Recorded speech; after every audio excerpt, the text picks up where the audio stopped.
What's going on? Tuesday, January 27th, 2026. Ken Arzone talking baseball pitchers' career wins list. I'm curious,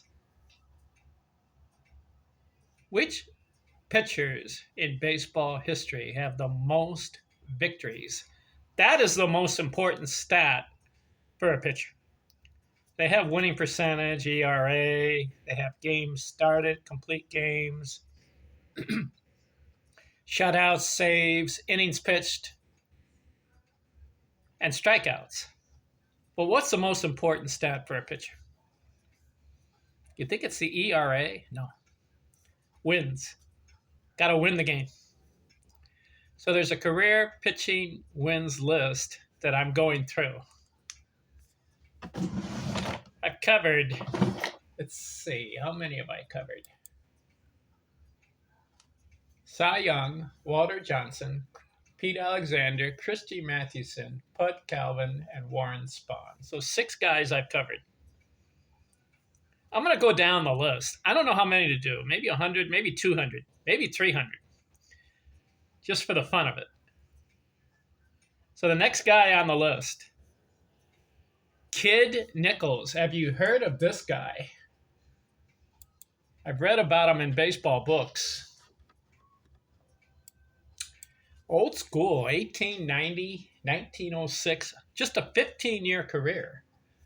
But you know what he did in 15 years?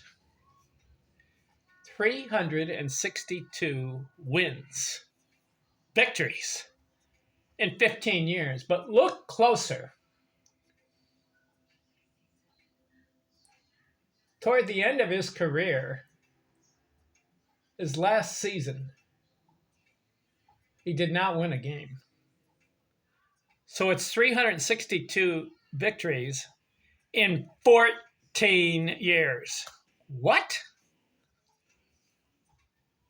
Do you know what that is an average of? Let me do the average. Okay, 362 divided by 14.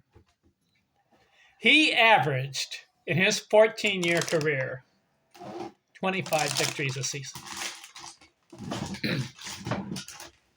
This guy, Kid Nichols, probably pitched every 2 or 3 days. It says he has 621 games, and he completed 532 of them. What? 5,067 innings. He started off his career, listen to this, 1, 2, 3, 4, 5 straight seasons, 400 innings. Ends up with 5,000. Now, they only had 1,881 strikeouts, and his ERA was 2.96. Shutouts, 48. So it doesn't seem like he was a dominant strikeout guy. But what he did was win games. Played for, what team did he play for? Boston. Played for Boston. And then St. Louis, a little Philadelphia. Kid Nichols.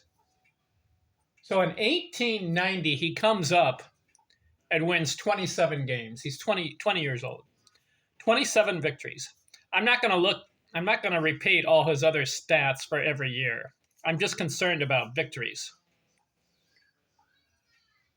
First year, 27 wins. That's not a record. Pete Alexander in his rookie season won 28 games. That's a record. So in the second year, 1891, Kid Nichols is 21 years old. He wins 30 games. So the mindset back in the 1890s is pitch every 2 days, maybe every 3 days. So you're pitching 2 or 3 times a week. That's how he got up to 400 innings per season. And the mindset was 9 innings or bust. You got to stick it. You got to stay 9 innings. He had 47 complete games. Actually, he has one, two, three. He has 6 seasons in a row, 40 complete or more games. 40 plus complete games. 6 straight seasons to open his career. So he starts off with 27 wins, then he goes 30. 1892, 35. That will be his high. 1892, he wins 35 games. Back-to-back 30-win seasons. You don't see that today's age, right? Pitchers today are having a hard time just getting to 20 wins a season. Different philosophy in today's age. But 1890, 9 innings, complete game, guys. 1893, 34 games. So he has a hat trick. 3 straight seasons, 30 victories. 1894, would you believe it? He hits a grand slam. What do I mean? 4 straight seasons, 30 victories. He wins 32. And then in 1895, he wins 27.